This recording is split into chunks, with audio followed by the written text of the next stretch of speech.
चला दोन्ही गुडघे टेकवा. 9, 10. No response. थांबा. सेंटर सेंटर सर सेंटर हा जोड्या सर रातून पुढे या. फक्त प्रेस करा.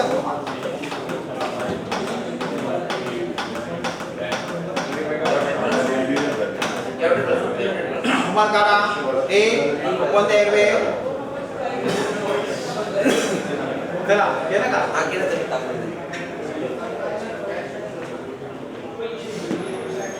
माने खाली माने खाली. एअरवे ओपन करा. तोंड उघडा. सिंपली आलं पाहिजे. उघडलं का? A open the airway. B breathing. आता ब्रीदिंगचा एक पार्ट बघितलं. नो असेल तर स्टार्ट सीपीआर. ब्रीदिंग चालू असेल तर सीपीआर करायची गरज आहे का? तर मग कॅरोटेड प्लस बघायचं आणि डोक्यापासून पायापर्यंत तपासणी करून पेशंटला एका खुशीवर झोपवायचं. ज्याचं नाव आहे रिकव्हरी. रिकव्हरी.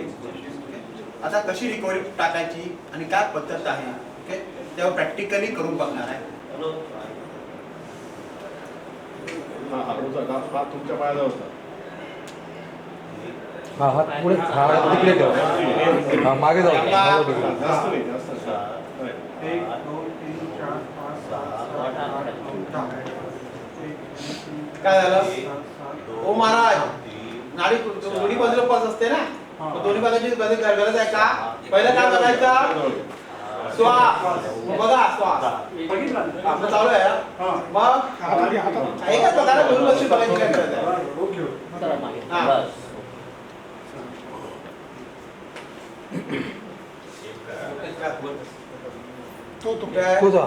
या साईडला खेचत राहतो पेशंट. त्या साईडला पडणार. पाय कुठे आहे त्याचे? उभा राहा तुम्ही. उभा राहा. सोडा. पायापासून डोक्यापर्यंत पुढे वायर टच आहे. बरं असं बसायचं. कसं बसायचं आहे? असं बसलं पडलं पेशंट होतं काय होणार? पोझिशन स्टेबल पाहिजे. Response okay. आवाज द्यायचा. Hello pinch. इथे पेशंट सिरियस आहे. मध्ये या S shout for help. A open the airway. असं नका करू. पेशंट आहे. ठीक आहे. तुमचा सहकारी आहे. तुमच्या घरातल्या आहे. तुम्ही जर आईला असं केलं आवडेल का तुम्हाला? पेशंटला का करताय? ठीक आहे. तो बिचारा माणूस झोपला आहे म्हणून तुम्ही त्या मित्राला करा माथेचा करा असं करू नका. Okay. A open the airway. एक हात कपाळावर ठेवायचं. 3 बोटं अनुवटी. इथे पकडू नका. असं करू नका. अनुवटी. A open the airway. Okay. B breathing. सरळ बघायचं. ब्रीदिंग इथे बघायची असते का? इथे काय बघतात? इथे काय दाबतोय काय कळत? बी ब्रीदिंग बघा. 1 2 3 4 5 6 7 8 9 10. बी झालं. सी ब्रीदिंग चालू आहे. सी म्हणजे कॅरोटेड पल्स. 1 2 3 4 5 6 7 8 9 10. सिक्वेन्स फॉलो करा. श्वास चालू आहे.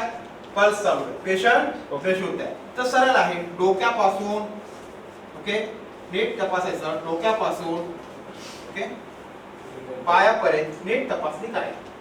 ओके. त्याच्यानंतर सर्वात पहिली स्टेप आहे. तुम्ही ज्या साईडला बसला आहे त्या साईडला पेशंटला रिकव्हरी टाकायची.